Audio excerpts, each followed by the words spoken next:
Hello mes amis, bonjour à tous. Aujourd'hui, je vais vous parler de gestion du temps. Parce que, comme beaucoup de monde, on a des phases où c'est le chaos. C'est pour ça que je filme sans filtre. Tout ce que vous voyez, c'est la réalité et tous mes vidéos sont la réalité, je filme. Je fais pas semblant de quoi que ce soit, mais je vais vous montrer un peu comment ça se passe dans mon bureau et comment... Alors, il y a toutes ces tâches, tous ces emails, des projets, comme vous voyez là, sur mon calendrier. Mais tu sais, il y a des outils pour transformer ces fouillis dans quelque chose de productif. Et dans cette présentation, je veux te partager les meilleures astuces pour que j'ai expérimenté quand même. Celles qui m'ont vraiment aidé à plus courir après la montre qui est bien posée là-bas. Alors nous verrons comment planifier la journée, comment éviter la procrastination, c'est un truc fou quoi, et préserver les plages de repos pour ne pas s'épuiser quoi. Et le but c'est que tu ressors de cette vidéo, de podcast, ça dépend, avec une envie concrète vraiment de tester ces méthodes, tu vois, et de mettre en place quelques routines. Et avoir enfin ce sentiment de maîtrise sur ton temps. Et crois-moi, gérer le temps, c'est pas un luxe ni une contrainte, ok? C'est un art que nous libère quand même, qui nous permet d'avancer sur nos projets avec enthousiasme, qui nous laisse la place, par exemple, pour le loisir, la famille et nos amis. Et je sais qu'il y a des jours où tu te dis, par exemple, j'aurais besoin d'une journée de 48 heures, ça veut dire 2 jours pour faire la même chose. Et même, tu sais, avec que 24 heures, on arrive à faire la même chose. Si on se gère correctement, voilà. Alors, on va voir. Alors, comme je disais, la première chose, c'est planifier pour se libérer. Ça veut dire le faux mythe de contrainte. Ça veut dire beaucoup pensent même que planifier ces journées, c'est s'enfermer et, par exemple, de perdre un peu de spontanéité. Mais, tu sais, c'est vraiment l'inverse. Une planification claire, ça nous rend plus libre, plus serein, tu vois. Pourquoi? Parce que tu cesses de demander en permanence qu'est-ce que je vais faire après et tu auras défini à l'avance tes priorités. Bien sûr, il ne faut pas tout écrire, hein, mais juste les points principaux. Qu'est-ce qui est vraiment important, ok? Ça veut dire que tu as moins de stress, tu sais quoi faire, tu passes pas 10 minutes entre deux choses à chercher. Tu as cette clarté d'esprit, quoi. Et tu avances dans un certain ordre, ça c'est important, sans te disperser, tu gagnes du temps à chaque tâche. Hier, je passais, comme tu as vu là-bas, là, il y a vraiment des dossiers, là, ça c'est les impôts. Alors, c'était ici la galère, j'ai mis partout les choses, mais je sais que je dois le faire. Et tu sais, parfois il faut se dire, si moi je le fais pas, qui va le faire? Il n'y a personne d'autre. Alors il faut pas se mentir à nous-mêmes, tu vois. Si on ne le fait pas, personne va le faire. Alors on doit prendre le temps. Et même si c'est dimanche soir ou lundi matin, prends 15 à 30 minutes par exemple pour lister les 3 grandes priorités de ta semaine. Après, repartis dans ton agenda, dans le calendrier comme je le fais. Et par exemple, tu fais mercredi matin chose, après, alors mercredi, lundi, mardi, mercredi, voilà. Et tu réserves aussi, tu vois la tâche orange là-bas, tu réserves aussi un temps pour toi. Un jour, si vraiment ça va pas, ce jour-là, tu t'arrêtes, par exemple. Moi, je travaille pour certaines entreprises, mais il y a une journée ou une ou 2 journées parfois que je dois vraiment arrêter. Et c'est pas le samedi et dimanche, c'est vraiment la semaine. Pour réorganiser, pour faire ces vidéos aussi, pour vraiment donner un sens aux choses, tu vois. Alors sinon, on se auto-sabotage. Ça veut dire c'est... et comme j'ai dit, alors chaque fois que tu termines, par exemple, une chose, tu ressens une mini-victoire. Et ça, c'est important, ok? Par exemple, si tu as un grand projet, par exemple, tu prends un grand projet, par exemple, tu prépares ces projets par étapes, ok? et tu crées une page, par exemple, pour ça, ou tu crées, par exemple, si c'est une vente, tu crées une page de vente, ou quelque chose, tu contactes quelqu'un, ou tu réalises, tu fais une rédaction de quelque chose, il y a vraiment des sous-tâches tout le temps qu'on doit faire, et par ordre logique. Après, j'applique aussi un peu la méthode de Pomodoro. Ça veut dire c'est combiner une certaine concentration, temps de concentration avec des pauses. Par exemple, tu as un cycle d'attention intense et la méthode Pomodoro, c'est simple. Tu travailles intensement pendant, par exemple, 25 minutes et après tu prends 5 minutes de pause.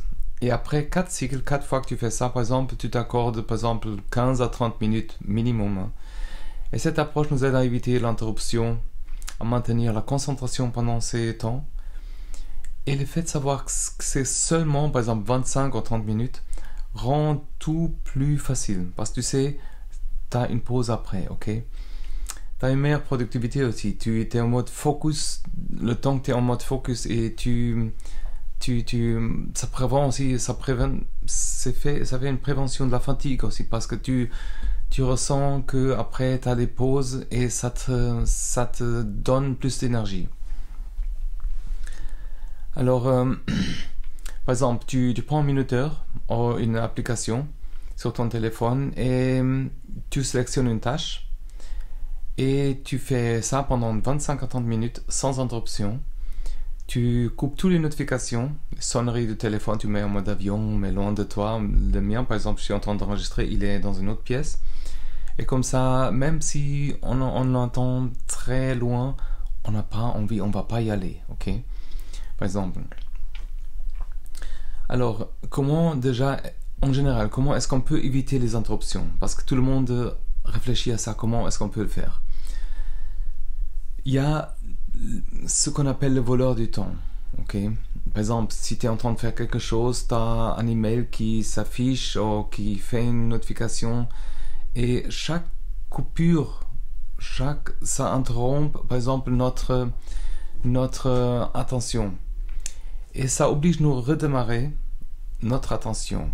Et la gestion du temps implique à fixer vraiment des règles pour se protéger. Ça veut dire à nous, à notre équipe, mais ces interruptions, c'est vraiment ça qui nous stresse. Même si on ressent pas tout de suite, à la fin de journée, à la fin d'un certain temps, ces interruptions, ils nous ont affectés mentalement. Ça, même si, comme je dis, ça nous stresse parce que ça nous force à redémarrer chaque fois. Et ces interruptions, ça nous fatigue, même si on ne ressent pas. Personne ne pense à ça, mais c'est ça. Même on dit, ok, c'est passé. Mais c'est pas passé, c'est passé, mais chaque fois, ça laisse une petite marque, ok? Et tu as moins d'impression si tu coupes les notifications de faire un ping-pong avec des emails, des chats, des appels. Une fois que tu fais quelque chose, tu termines. Comme moi, je fais quelques emails. Après, j'ai dit, maintenant, j'arrête, tu vois. Sinon, ça ne s'arrête jamais. Comme je dis, tu mets, même si tu as un local où tu travailles, tu mets un truc ne pas déranger, comme dans les hôtels, un truc comme ça, si tu as un bureau partagé. Mais propose aussi, si tu travailles en équipe, par exemple, si tu peux, un créneau où on ne t'interrompt pas, ok? C'est super important. Organise ton temps pour traiter des emails. Au lieu de checker, par exemple, tous les 5 minutes quelque chose, c'est un genre d'autodiscipline. Tu fais un truc à la fois. Et justement, ça c'est un autre aspect, pas de multitasking, ok? Une chose à la fois. Le multitasking, ça fonctionne pas, crois-moi. Ça fonctionne pour des trucs légers, mais quand c'est vraiment une chose importante, quand tu dois avancer, ça fonctionne pas, ça t'enlève beaucoup d'énergie et ça prend beaucoup plus de temps de faire quelque chose. Après, la prochaine étape, c'est dire non pour arriver à faire l'essentiel, pour dire oui à l'essentiel. Ça veut dire éviter une certaine surcharge. Comme on sait, les plus grands ennemis du temps, c'est souvent les demandes extérieures. Par exemple, quelqu'un qui te demande d'aider, ou par exemple, quelqu'un qui te propose quelque chose entre quelque chose qu'on est en train de faire, et un collègue, par exemple, qui veut que tu assistes aussi à une réunion, qui n'est pas nécessaire parfois. Alors, savoir dire non, ça veut dire non à ces choses. Et tu augmentes la concentration, tu réduis ces tâches parasites, comme on appelle, et tu dégages plus d'espace mental à des choses qui sont vraiment importantes. Et c'est aussi un respect de toi-même. Ça veut dire non, c'est affirmer ses limites, de ne pas se laisser envahir par les autres. C'est une qualité aussi à la fin. Ça veut dire mieux tu fais moins, mais mieux. Et tu cours pas après tout, tu vois. Alors, comment est-ce qu'on peut dire gentiment non, dans une manière polie? Comment est-ce qu'on peut le faire? Tu peux par exemple dire je comprends, c'est important pour toi, mais je suis déjà engagé avec certaines choses, avec certaines priorités. Et je peux pas y aller maintenant, ok? Mais repousse pas les choses parce que sinon après on revient dire j'ai assez, je peux pas le faire. On propose par exemple une alternative. Si c'est urgent, je peux te conseiller quelqu'un d'autre par exemple, par exemple, comme ça tu as toujours cette bonne relation entre les gens, tu vois. C'est un art quand même de dire non. Mais c'est super important, crois-moi, pour gérer efficacement les journées. Et aussi, tu dois cultiver une certaine discipline. C'est quand même une base pour tout. Même la meilleure méthode, tu vois, d'organisation sert à rien si tu respectes pas une certaine discipline minimale, on dirait comme ça. Ça veut dire, quand tu as prévu faire une tâche à 9h, tu démarres à 9h, pas à 9h30. Je suis coupable aussi de ça. Je viens de démarrer cette vie, je voulais démarrer une demi-heure avant justement, mais j'arriverai pas. Mais je vais faire un peu plus long. Et après, tu traînes plus sur quelque chose, téléphone, je sais pas quoi. C'est vraiment de s'enfermer, même mentalement, et respecter toi-même dans tout ça, ok? Les bénéfices, c'est tu as plus de confiance en toi, tu prouves que tu tiens tes propres promesses, tu te sens toi-même fiable, ça c'est quelque chose que j'en pense pas, et tu vas à une certaine progression, petit à petit tu respectes les choses, tu as cette habitude de respecter des créneaux, tu vois que tes projets avancent comme jamais, et ça te donne aussi une crédibilité vers les autres. Ça veut dire, on sait que quand tu te promets quelque chose ou quand tu commences, tu le fais, même si c'est quelque chose de léger, ça renforce l'image professionnelle. Par exemple, tu peux te faire une agenda. Je me lève par exemple à 7h chaque matin, je me prépare et après tellement de temps je commence avec ça. Et c'est comme quand on s'entraîne, tu vois, j'ai aussi ici un vélo et on a quand même, tu vois, on renforce les muscles et on sait qu'on se fixe les plages. Et tu suis ça.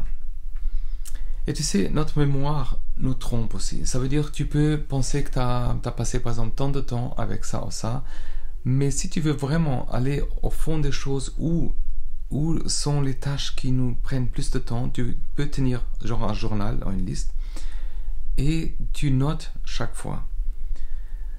Ça te donne une certaine prise de conscience. Tu vas voir, par exemple, les moments où tu as laissé plus te distraire, combien de temps aussi, et ça te donne aussi plus de motivation. Par exemple, si par exemple tu constates tes avancées, même si tu te rends compte de ce qui est vraiment important pour toi et tu as une adaptation continue, ça va dire, si tu remarques que tu te dérives régulièrement sur une activité, tu ajustes cette méthode, tu vois. Et de simples tâches, des notes, ça suffit, tu vois, pour noter tout ça.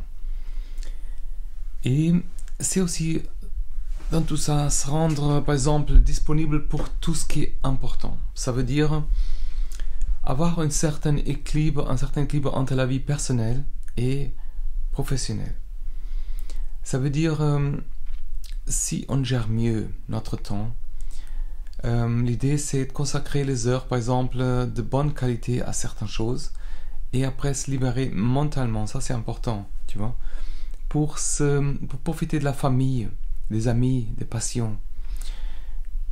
Tu vois, chaque fois, je regarde aussi plus de documentaires des choses qui se passent dans ce monde et je sais que certaines choses se perdent un peu, certains principes.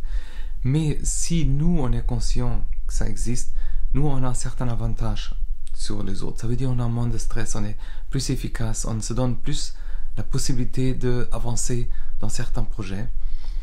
Et on ne sacrifie pas notre vie personnelle pour notre carrière. Ça, c'est important. Tu vois, ni l'inverse parfois. Hein. Mais on a une meilleure santé mentale.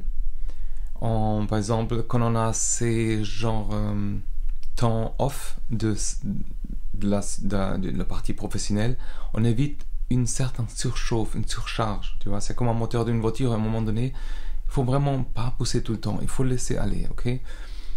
Et à la fin d'un certain temps, tu vois que tu avances plus dans les projets, avec moins de stress, avec plus de détente, et ça c'est important.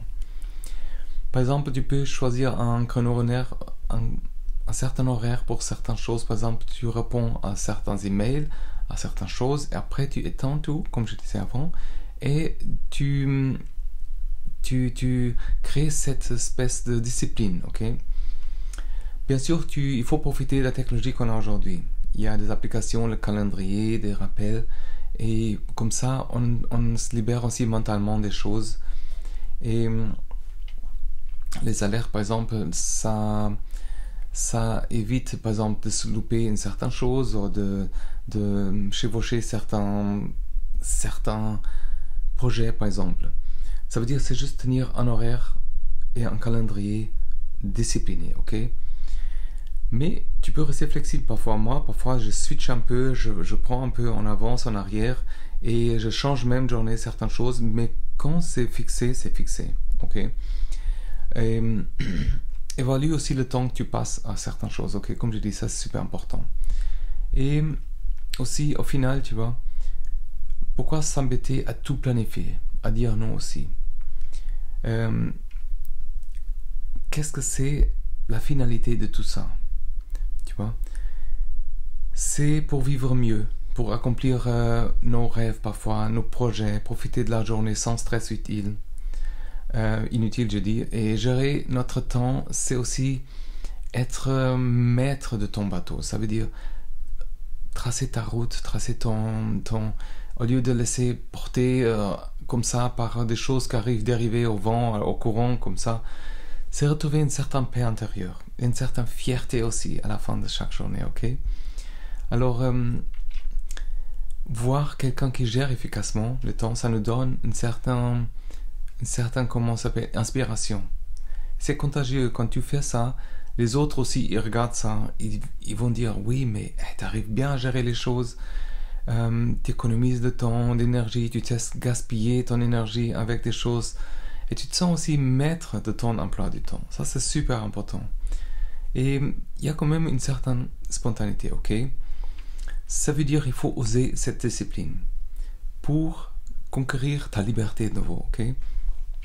C'est un peu paradoxal, je sais, mais la discipline et l'organisation, ça va avec. Ça veut dire ce sont des portes ouvertes de chaque côté, ok? Tu te libères un peu du chaos avec ça. On va résumer tout cette vidéo, tout ce que j'ai dit, parce que je pense que c'était, voilà, ça chevauchait un peu. Ça veut dire, alors, planifier pour se libérer.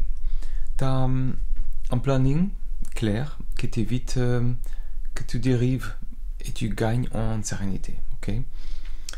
Fractionner les tâches. S'il faut, tu évites la paralysie face à un gros projet, par exemple, et tu découpes ça en petits projets ou étapes que tu peux gérer. Après, on a parlé de la méthode Pomodoro. Alterner, par exemple, 25 à 30 minutes avec 5 à 10 minutes, et après, faire une grande pause de 30 minutes. On a parlé de se préserver des interruptions, couper les notifications, fixer des plages sans se déranger pour garder ton focus, par exemple, dire non, protéger ton temps contre les demandes des autres aussi, rester concentré sur qu'est-ce qui est vraiment important et les priorités surtout. Et la discipline, c'est aussi, on a parlé de la discipline, c'est la base pour appliquer tous ces outils. Ça veut dire tenir des engagements horaires, même avec toi-même, c'est clair. Ça veut dire tu tiens un journal, par exemple, où tu suis tout ce qui avance, et voilà, tu peux évaluer ta progression, célébrer tes réussites tous les jours. Et on a parlé aussi de l'équilibre entre vie professionnelle et personnelle. Ça veut dire mieux gérer ton temps pour avoir plus de vrais moments de déconnexion et de repos. Les outils technologiques, ça veut dire appliquer les calendriers, par exemple, pour fluidifier toute cette organisation et reprendre la main sur ta vie. Ça veut dire, quand tu gères ton temps, tu gagnes en liberté, en confiance et aussi tu as une réussite qui est plus efficace. Voilà, on est arrivé au bout de cette vidéo, ce podcast, ça dépend. Et avec ces meilleures astuces pour gérer notre temps. J'espère que ça t'a motivé et t'a donné envie de passer à l'action. Alors n'hésite pas à choisir une méthode, par exemple Pomodoro, en blocage de plage horaire dans un email, dans un calendrier, et à tester tout ça, tu vois. Fais-toi confiance surtout. Tu peux transformer tes journées en espace de productivité équilibré sans t'épuiser, crois-moi. Et tu avances vraiment sur ce qui est important, ce que te tient à cœur, ok? Si tu as aimé aussi cet échange. Et tu souhaites aussi continuer à progresser dans ta gestion du temps, dans ton développement personnel et entrepreneurial, abonne-toi à la chaîne et active aussi, tu sais, tu peux aussi inscrire à mon bulletin hebdomadaire. Chaque semaine, j'envoie des conseils, des ressources, des encouragements pour t'aider à devenir la meilleure version de toi-même, aussi dans le business que dans la vie personnelle aussi. Le lien est dans la description. Et merci infiniment d'avoir suivi tout ça jusqu'à ici. Et n'hésite pas à partager et même en commentaire ta propre expérience de gestion du temps, de me poser des questions qui sont encore ouverts. Je serai ravi de lire, de te répondre. Alors souviens-toi que chaque heure vaut l'or. Ça veut dire ose ton temps, organise-toi avec audace et humilité surtout, ok? Et après tu vois comment ton quotidien peut devenir vraiment plus intense, plus productif et épanouissant. Alors à bientôt, courage, à la prochaine.